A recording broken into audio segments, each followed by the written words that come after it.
straight into today's session. There's quite a lot of ground to cover, so we'll get straight into it.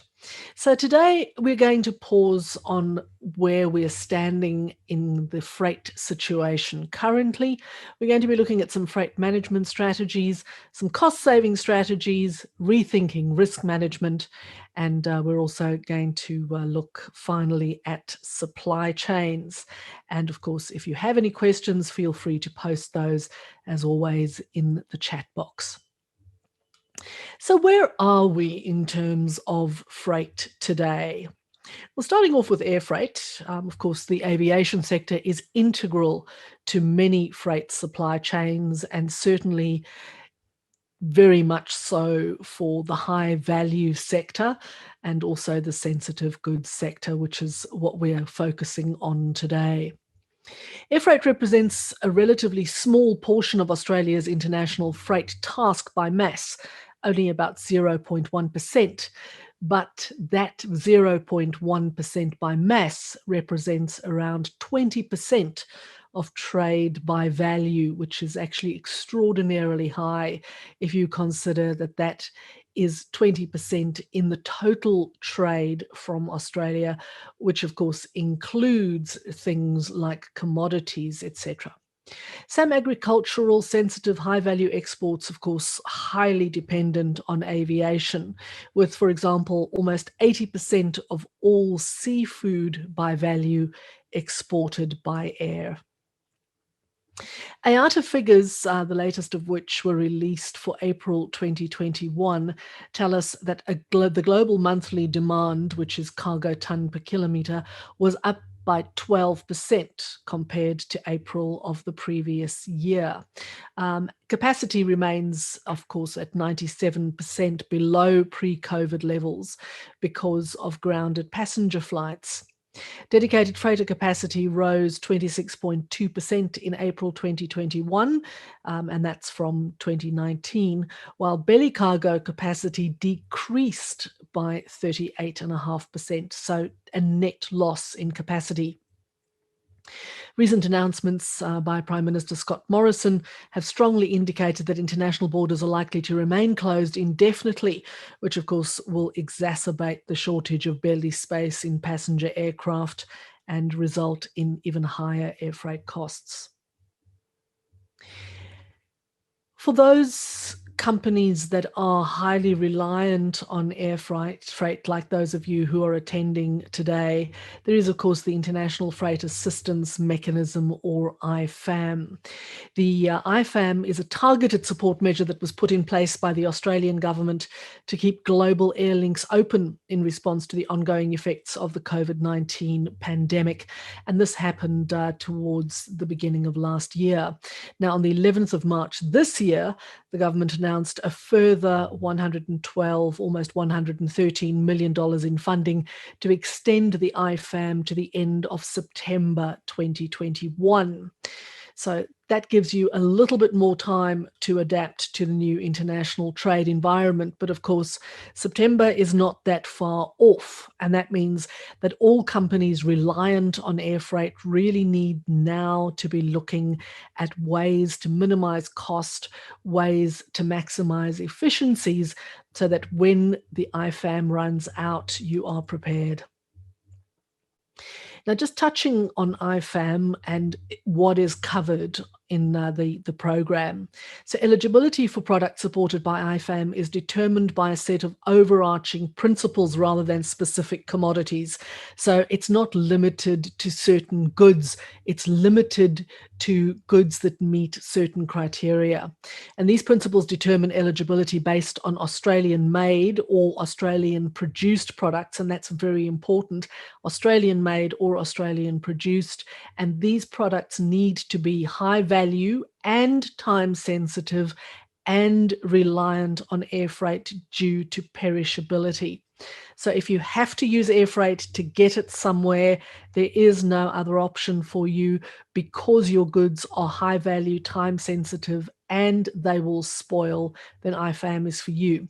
Now, when determining whether a product is reliant on air freight, the following may also be considered, and that is that the product could not be sent by an alternative to air freight without losing their essential product characteristics or value. They have a limited shelf life or are required to meet a sudden or immediate need, or they are otherwise deemed to be in the national interest.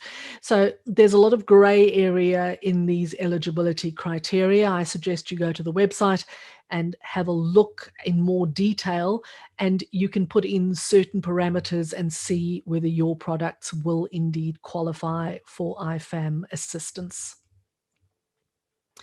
Now that's air freight. Of course, many of the companies who will be on this webinar today don't use sea freight, but it does depend entirely on your product. So you could have a high value product that is simply too large to air freight.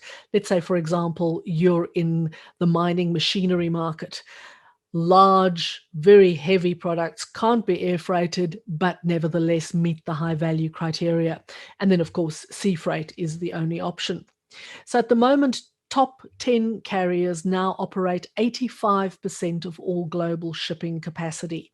4 groups, namely Maersk, MSC, CMA, CGM, and COSCO, control more than half of the capacity.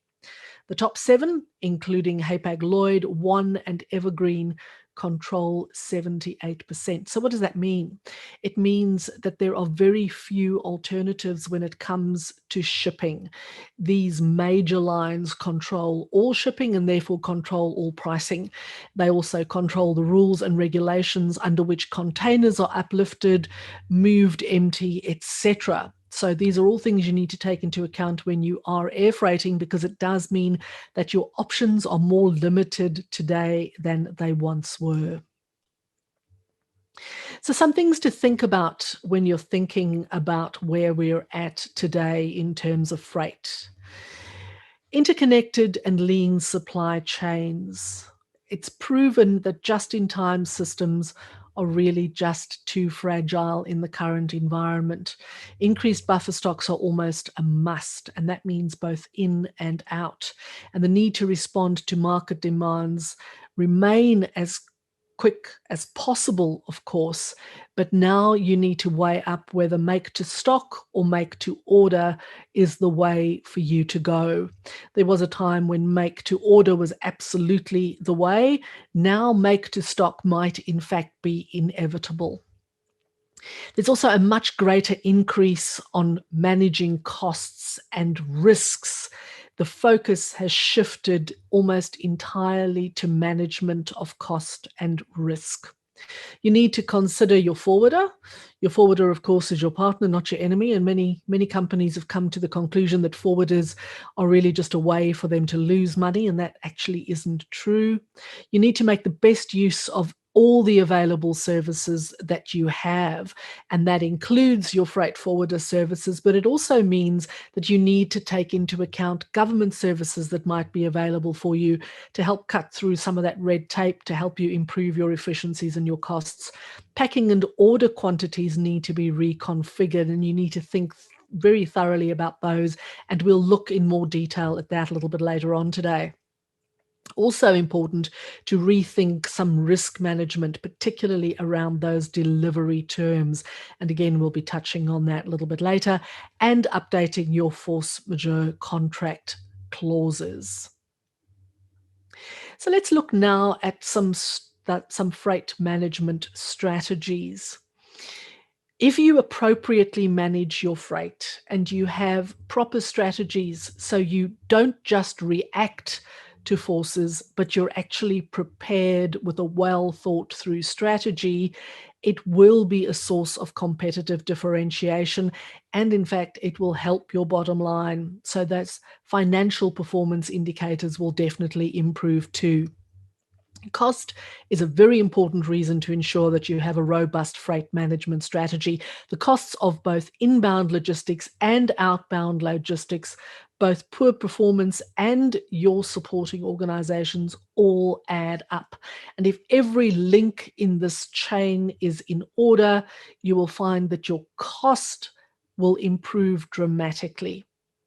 Service levels, of course, also very important. If, for example, you're in a business that supports some other manufacturing or retail industries, if you don't perform, you will face penalties if your deliveries are late. So if you're a critical part of somebody else's supply chain and you haven't delivered on time, there will be penalties involved. If you're not necessarily part of somebody else's supply chain, those service levels will also be very important in your customer-facing company side. If you are not delivering as your customers expect you to deliver, there will be penalties. They may not be penalties of a directly financial nature, but they will make your customers rethink whether they use you going forward. Supply chain visibility, also incredibly important. If you're managing or hope to manage any sort of reasonably effective supply chain, you must know when goods are coming into your business, how they are moving through your business, and how they are leaving your business. And of course, you can't get this visibility unless you have a strategy, unless you have a proper plan. So what exactly is your strategy and what needs to inform it?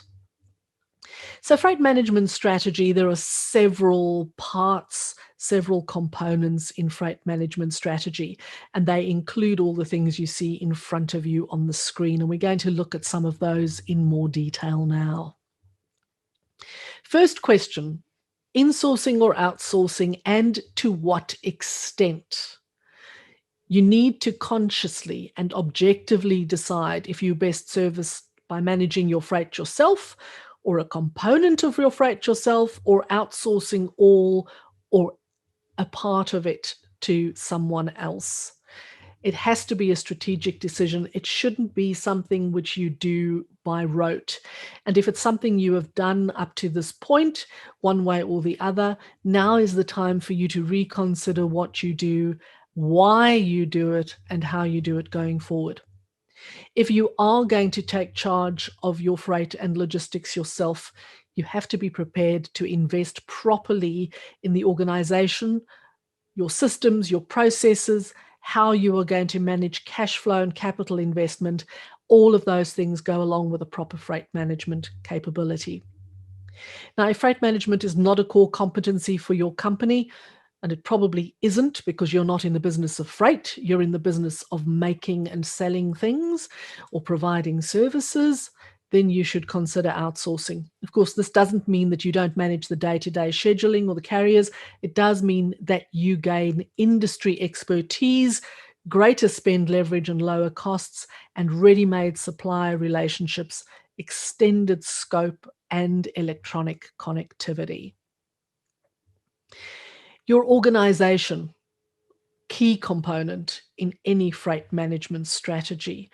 So whether you're insourcing or outsourcing, you need to invest in the appropriate resources to support your freight management strategy, which means you need to invest in your people through education and training. You need to invest in your systems and your processes. Supplier management, also crucial. It's important that you have a diverse, even if it's smaller, but a diverse set of preferred suppliers. You need to be able to count on your suppliers to meet all of your needs and all of your requests. And you need to be able to negotiate pricing and other terms and conditions with your suppliers. When you have a very decentralized, loose management structure, chances are you can't do any of this because you don't have enough oversight.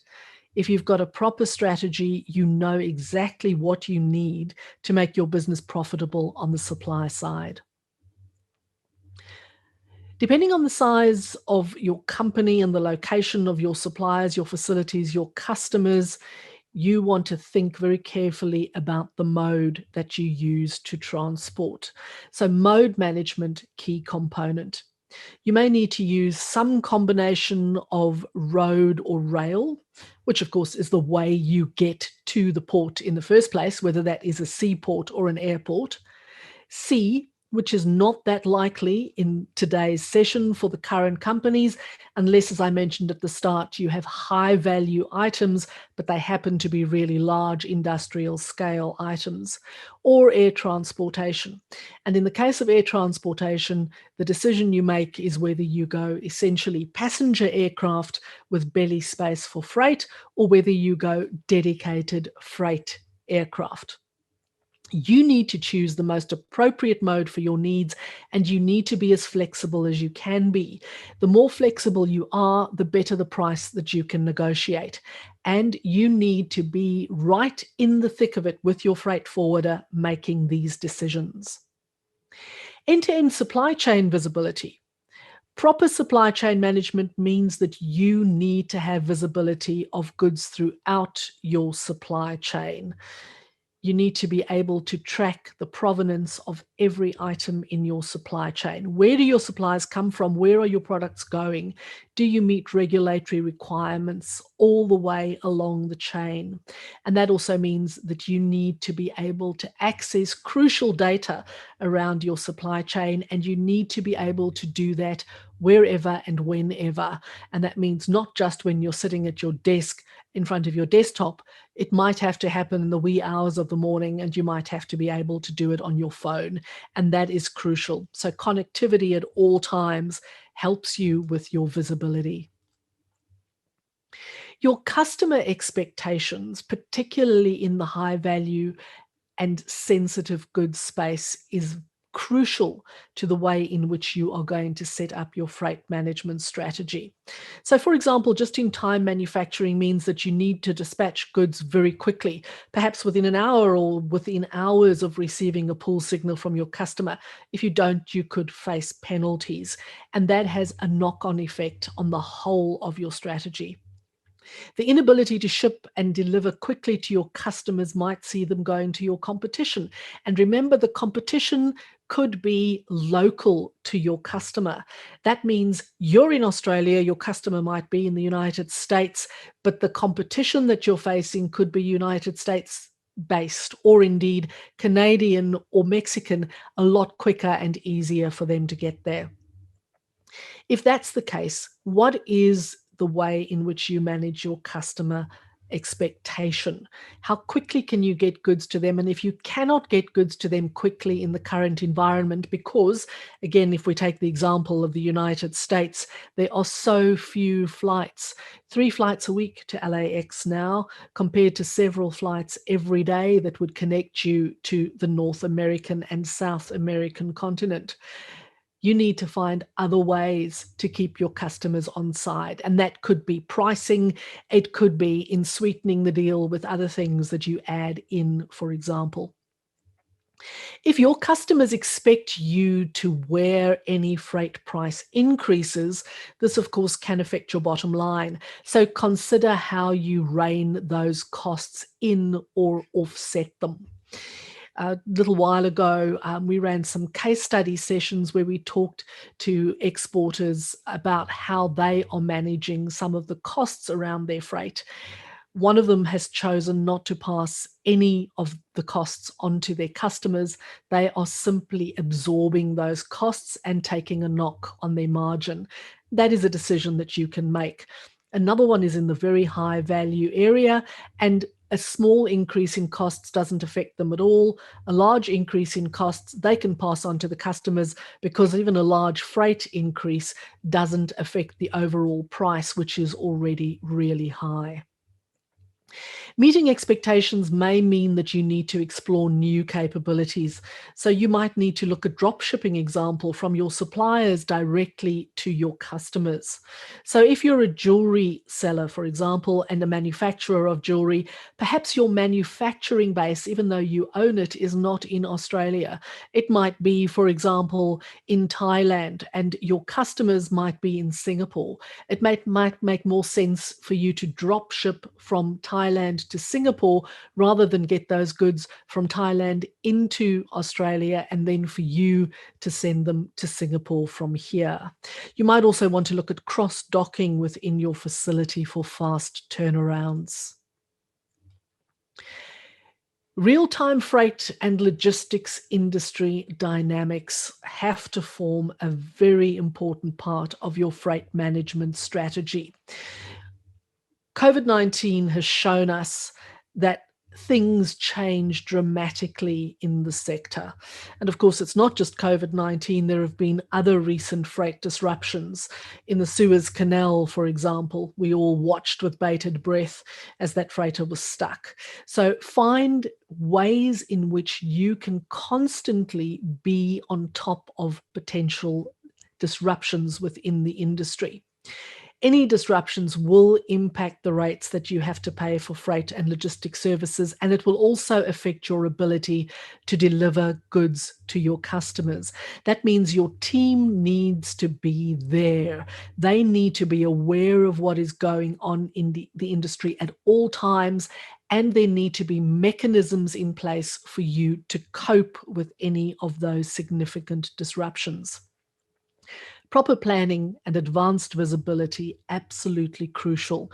You need to ensure that you can proactively manage disruption without causing issues in your supply chain. If you can manage the disruption by being prepared, the disruption is not going to affect your business. Of course, a very key component of any management strategy, and in the current environment particularly so, is cost saving. So how do you reduce freight costs? Well, the one thing that you can do is to maximize your loads. So maximizing cargo loads, the single most important strategy for lowering freight costs. The more boxes or products you can load into a vessel, the less you will end up paying per unit. Air freight companies want to reach capacity before sending their aircraft. So if you're willing to pay for more space to get them closer to capacity, you will definitely see a discount in your per unit price. So you might be paying for space that you're not using, but because you are using up space they need used, you will still be paying less. It's also very important that you choose the right transportation method. Now, air transport, we all know, is expensive, and it's even more expensive than usual at the moment. But of course, it helps you to save money when you ship internationally because you have fewer stops and therefore significantly lower handling costs along the way. So what does that mean for you if you are shipping your high value goods or your sensitive goods via air freight? It means you need to choose the most appropriate routing so that you minimize the number of stops. The more direct the air route that you can take, the better it will be for you at the end of the day. In a little while, we're also going to talk about risk. And of course, the fewer stops that are made, the lower the risk for you as well. So try to minimize that. Now, at the moment, there aren't as many passenger aircraft in the skies as there were before COVID, and that's going to be the situation for some time to come. So the routing could be a little bit strange. Try to find the best route. If a specific shipping method hasn't been requested, there are no urgent time restrictions, and it is viable for you to consider sea freight rather than air freight, and it depends entirely on your product, then you will find that sea freight is a lot less expensive. So it can save you a lot of money. You absolutely need to improve your packing. Is your packing and your packaging size optimized? Are you paying for empty air pockets, any unused spaces inside primary containers? Because these are likely to cost you money because you're not optimizing the space. And of course, this is particularly so in air freight. For example, think about reconfiguring your packaging, where once 3 product boxes fitted in a primary package, after reconfiguring the primary packaging, 8 boxes might be able to fit into the same space. This will result in a considerable saving in freight rates without having any compromise to the product. Reconfigure the method of your shipment. Full airline ULD with highly perishable cargo could require dry ice. Now, in the old system, Dry ice would have gone into each box. Of course, a problem due to maximum dry ice allowance per cargo hold in the aircraft.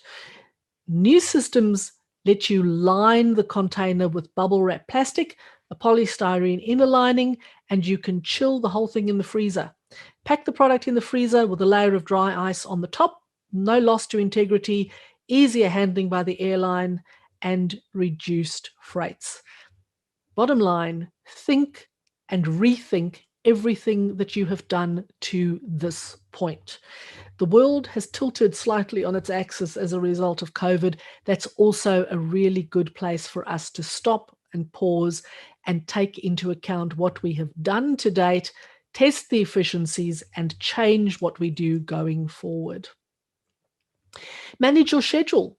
Time, of course, is definitely money, and the faster you do things, the better it's usually are. But always be aware of when you move items that don't require an urgent shipment. The slower items move through the freight system, the lower the cost will typically be. So you will waste money by trying to hurry all shipments through the freight process. So if you're sending something on that aeroplane that doesn't need to go today, don't let it go today. If you wait a week, you might be able to get a better price. Also know where you're at in terms of everything in and out of your business. Thoroughly check all your invoices to make sure that everything you paid for is included with the final shipment. Also, make sure that you check all the costs that your freight forwarder is passing on to you to make sure that you are not paying for services that you haven't in fact used. Don't just sign off when you receive a delivery, for example. Check, make sure that you've got everything you've paid for and that you have products that you expect to have received from a quality perspective. This is also very important when you need special insurance or specific handling, because if you've purchased those at the time of shipment, you need to make sure that that is what you've got and indeed that that is what you needed. When all else fails, call in the experts. You might need to spend some money to save some money. If you use the services of an experienced, fit-for-purpose freight forwarder, you will save time, money, and heartache, and of course, that leaves you free to concentrate on your core business. Now, I say fit-for-purpose freight forwarder because not all freight forwarders are the same. Make sure that you have somebody that suits your business, your products, and understands your strategy, not just your freight management strategy, but your overall business strategy, and develop deep, meaningful relationships with your forwarder. If you do, it will be a win-win. You need them, but they need you as well. So work with more than one forwarder as well, if you can. You might find that some are really great into the Asia Pacific region, others are really good into the USA or the EU, for example. Find out the strengths and the weaknesses and play to those. And of course, if you've got more than one forwarder, you might be able to negotiate better deals. If all else fails, visit the premises of your freight forwarder and see for yourself and get to know them personally. And if you're really serious about it, do a staff swap for a few days to make sure that you know what they're doing and they know what you're doing. So bottom line, make your freight forwarder your friend. Part of your overall freight management strategy is also managing risk. And now is very much the time to rethink risk management. Incoterms 2020 are very good risk management tools. They also provide the options for the apportionment of costs. So be very careful about which Incoterm you choose and make sure that you are choosing Incoterms 2020 and you're not still working off Incoterms 2010. And if you are, understand that the term you choose might not be the most appropriate term anymore. E&F terms have little cost associated with them, but the C and D terms have lots of costs associated with them. Now, we've gone into some detail about Incoterms, so we're not going to do that now. Just bear in mind the difference between the different terms. Freight costs can be incorporated into your sales price if you're providing credit to your buyer and you're effectively subsidizing the cost of freight. Average payment terms in international trade are typically between 90 and 120 days, but forwarders and carriers, of course, want their money well before then. So bear that in mind, particularly when you're considering which of the terms to use. Be certain about the costs that you're agreeing to pay for. For sea terms, sea freight, charges additional to freight rates are not unusual. Double dipping, of course, can occur where unloading charges are part of the carriage contract, but if the buyer is not advised, stevedore charges can again be at the port arrival. For D terms, do you really know the costs? Freight rates are only part of the problem. If DDP and delays at customs or other bottlenecks at arrival ports, you may be liable for extra demurrage charges straight to your bottom line. And again, reiterating something we've talked about in the past, you need to update your force majeure clauses to make sure that they are relevant for the current environment. In the case of high value freight, of course, there are very specific risks involved, and a lot of those risks revolve around the loss of cargo.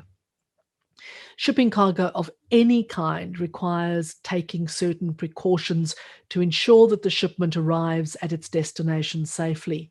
But things can get a lot more complicated when high value cargo is involved. Any company can use a variety of shipping strategies for high value cargo, but your aim is always to completely eliminate the risk of damaging, losing, or anyone stealing your items. The strategies have to account for an optimal delivery route and provide security at each stage of the shipping, whether it be transshipment, transport, or storage. Risk mitigation measures include speed, building trust, and security measures. So let's look at those in a little bit more detail. Speed. Of course, the more quickly it happens, the fewer opportunities there are for something to go wrong. Expedited shipping requires a lot of careful planning and ensuring that the security of the entire supply chain is there. Properly prepare your shipments for transport, monitoring security measures, ensuring visibility of the shipment throughout the process, all important strategies to ensure the safety of high value cargo. Bear in mind that in the current environment, where there isn't as much belly space, you might not necessarily have the most appropriate mode of transport available to you. In the past, you might have gone onto a passenger plane. Now you might have to go into a dedicated freight aircraft. You need to weigh up what the speed is going to be and what the impact has on your security for your product. Also bear in mind that not all carriers will take high value cargo because it's too risky. And that could have implications for the speed at which you can dispatch something. Building trust. Creating lasting business relationships means that you stay informed and involved in every part of the shipping process. If you build trust between yourself and your partners, it takes a lot of work on the ground, but it's absolutely worth doing. And that, of course, includes your freight forwarder. Regular visits to the facilities, educating the personnel about security threats, how to spot them, learning about the language, infrastructure, and common practices of any new markets into which you go, and educating everyone in your chain appropriately. And of course, security measures. So visibility means following a shipment from the pickup to its final destination. And some of the tools include barcoding, RFID tags, GPS, trackers, etc. I'm sure that all of you who are in this industry are already employing all of those methods. Just bear in mind that in the current environment, where there is less movement, particularly in passenger aircraft, there's also a lot more smuggling that's happening, because in the past, small volumes of smuggling could happen through passenger aircraft. Now they're having to go sea freight or taking bigger risks on aircraft. Now, I just want to stop and have a final word on supply chains. I don't need to tell you this, but of course, modern supply chains are really complex. And a great deal has been written about localization. And in fact, in this series, we've talked at some length about the importance to localize as much as possible so that you can retain as much control as possible in the current environment. But localization isn't as simply as taking a factory from China, for example, and placing it somewhere in Australia, or indeed in the Pacific, which is a lot closer to Australia. In fact, most modern supply chains are multi-continental in scope. They contain a vast range of raw materials and intermediate goods before the finished goods are even ready for export. It's not uncommon for there to be multiple assemblies in different locations. And as a result of this, it's very difficult to talk about reshoring without specifying what exactly is being reshored and where to. And you need to be across that if you're thinking about this. It's very easy in extreme times to over extrapolate from current data. We've all talked, for example, about home working and the death of the office. But this overlooks the fact that the same thing was predicted when email became a part of our lives some years ago. And it didn't take passenger air numbers long to return to previous levels following the 9/11 attacks, for example. Nearshoring is no different. Operators will not and cannot bring all production processes back to Australia. It's equally unlikely that post-COVID-19 that consumers will simply remain at home the whole time, streaming video content. And that means air travel and consequent freight capacities will in time return. So your strategies now need to take into account how things will in time return to normal and how you are going to manage not just what is here, but how you are going to manage what is to come. It's all about building back better. And your freight and logistics strategy absolutely has to be a key component of that.